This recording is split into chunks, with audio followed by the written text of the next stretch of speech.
पहलगाम येथे पर्यटकांवर झालेल्या भ्याड हल्ल्याचा सूड घेण्यासाठी भारतीय सैनिकांनी अतुलनीय कामगिरी करून पाकिस्तानला अद्दल घडवली। अशा पराक्रमी भारतीय सैनिकांच्या सन्मानार्थ त्यांना मानवंदना देण्यासाठी आज पालकमंत्री डॉ. उदय सामंत यांच्या नेतृत्वाखाली सर्व रत्नागिरीकरांनी एकजूट दाखवत शौर्यवंदना तिरंगा रॅली काढली। छत्रपती शिवाजी महाराज की जय, भारत माता की जय, वंदे मातरम, जय जवान जय किसान अशा घोषणाबाजीत जयस्तंभाला पुष्पचक्र वाहून या तिरंगा रॅलीची सांगता झाली। मारुती मंदिर येथे सर्वप्रथम अमर जवान प्रतिमेला आणि छत्रपती शिवाजी महाराज यांच्या पुतळ्यास पुष्पहार वाहून वंदन करून या रॅलीस प्रारंभ झाला। यावेळी पोलीस बँड पथकानं राष्ट्रगीत आणि राज्यगीत वाजवलं। यावेळी मार्गदर्शन करताना पालकमंत्री डॉ. सामंत म्हणाले, मनपूर्वक स्वागत करतो आणि जिल्ह्याचा पालकमंत्री म्हणून पहिले हे स्पष्ट करतो की मी जरी व्यासपीठावर असलो तरी रत्नागिरीकरांचा एक प्रतिनिधी म्हणून मी व्यासपीठावर आहे आणि म्हणूनच माझी सैनिकांना सगळ्या व्यासपीठावर बोलवलंय आणि ही रॅली कुठच्या पक्षाची नाही तर ही रॅली रत्नागिरीकरांची आणि राष्ट्रप्रेमाची आहे ते आम्ही सगळ्यांनी मिळून दाखवून दिलेलं आहे। परंतु मला या व्यासपीठावरनं अजून एक गोष्ट महत्त्वाची सांगितली पाहिजे की ही संकल्पना तर मी सगळ्याच पक्षाच्या लोकांना सांगितली। त्याच्यामध्ये मग भाजपाचे राजेश सावंत असतील, त्यांचे सर्व सहकारी असतील, आमचे राहुल पंडित असतील, त्यांचे सहकारी असतील। आज आम्ही सत्तेमध्ये काम करतोय, पण सत्तेमध्ये काम करत असताना जे विरोधी पक्षातले नेते होते त्यांना देखील जेव्हा मी फोन केला त्यावेळी देखील या तिरंगा रॅलीला येण्याचं त्यांनी आश्वासन दिलं आणि आज मला असं वाटतं की समस्त जी रॅली आहे ही रत्नागिरीकरांची आहे आणि राष्ट्रभक्तांची आणि राष्ट्रप्रेमींची आहे। रत्नागिरीकरांच्या आशीर्वादानं आज राज्याच्या राजकारणामध्ये काम करत असताना परवा माझ्या समोर जो एक प्रसंग घडला तो मला रत्नागिरीकरांना सांगायचा आहे। आपल्याला मुंबईतलं घाटकोपर हे ठिकाण माहिती आहे आणि घाटकोपर या ठिकाणचा मुरली नाईक एक सैनिक या संपूर्ण युद्धजन्य परिस्थितीमध्ये धारातीर्थ पडला आणि तो धारातीर्थ पडला म्हणून तिथं शासनामार्फत बेंगलोरला मी गेलो, हैदराबादला त्याच्या घरी गेलो आणि त्याच्या आईवडिलांना ज्यावेळी मी भेटलो, कारण त्यांचं वास्तव्य पूर्ण मुंबईमध्ये असतं, त्याच्या आईवडिलांनी जे मला सांगितलं आजही माझ्या अंगावर काटा येतो।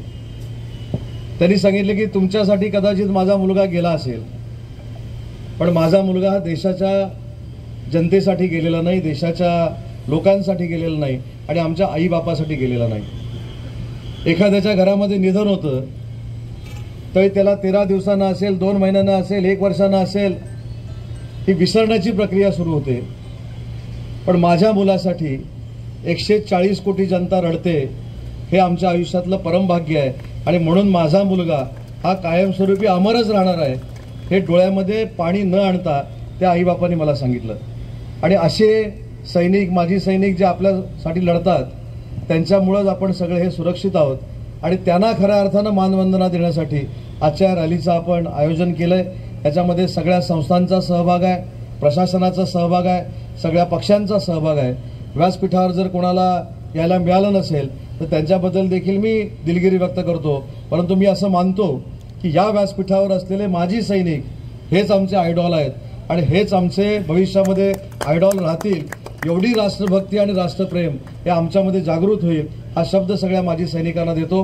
कर्नल साहेबांनी इथं जी भावना व्यक्त केली, कारण जिल्ह्याचा पालकमंत्री म्हणून या सगळ्या प्रोसेसच्या अतिशय मी जवळ होतो।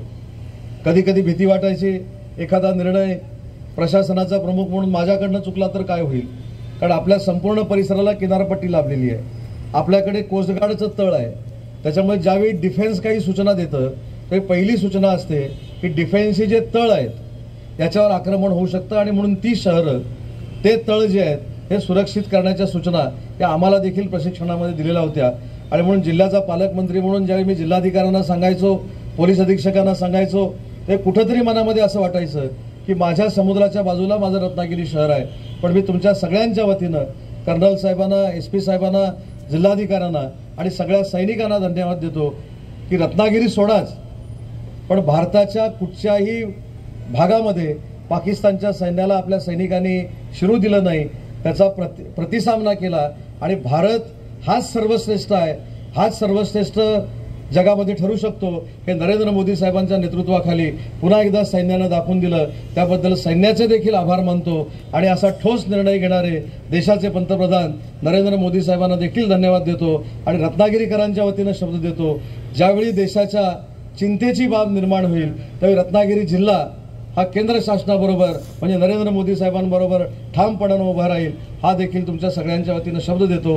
आणि अजून एक आठवण करून देतो जी कर्नल साहेबांनी करून दिली. आपण सगळ्यांनी कुठेतरी काही गोष्टी सोडून दिल्या पाहिजे.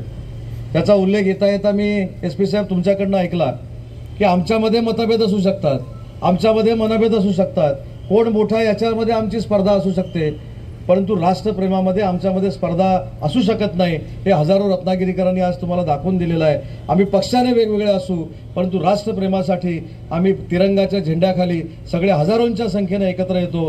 हा आदर्श त्या महाराष्ट्राला रत्नागिरीतल्या जनतेनं घालून दिला त्याबद्दल आपल्या सगळ्यांचे मनपूर्वक आभार मानतो. आणि आभार मानत असताना महिला भगिनींचं देखील मनापासून कौतुक करतो की देशाच्या आणि जगाच्या युद्धाच्या इतिहासामध्ये पहिल्यांदा असं झालं की जो देश युद्ध करत होता दुसऱ्या देशाबरोबर तो कशा पद्धतीनं करतोय हे प्रेझेंट करण्याचं काम जगाच्या पातळीवर आमच्या 2 महिला भगिनींनी केलं.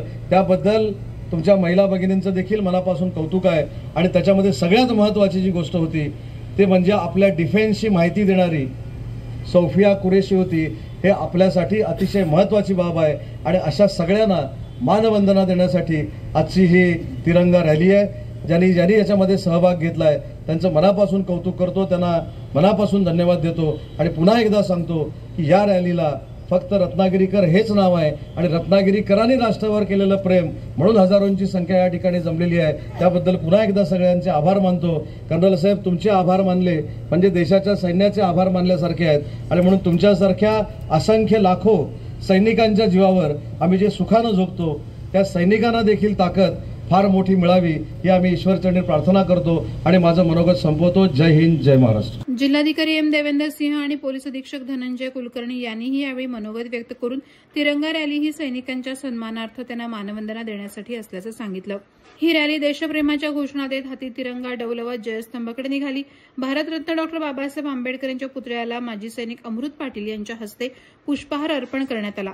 जयस्तंभ येथे राष्ट्रगीतानंतर पालकमंत्री, जिल्हाधिकारी, पोलीस अधीक्षक, अपर पोलीस अधीक्षक जयश्री गायकवाड, निवृत्त कर्नल प्रशांत चतुर यांच्या हस्ते पुष्पचक्र वाहून रॅलीची सांगता झाली. रॅलीमध्ये राजेश सावंत, राहुल पंडित, बिपिन बंदरकर, बंटी वणजू, कांचनताई परुळेकर यांच्यासह शासन, प्रशासन, नागरिक मोठ्या संख्येनं उपस्थित होते. प्रहार डिजिटलसाठी दुर्गेश पिलणकरसह अनघा निकम मगदूम, रत्नागिरी.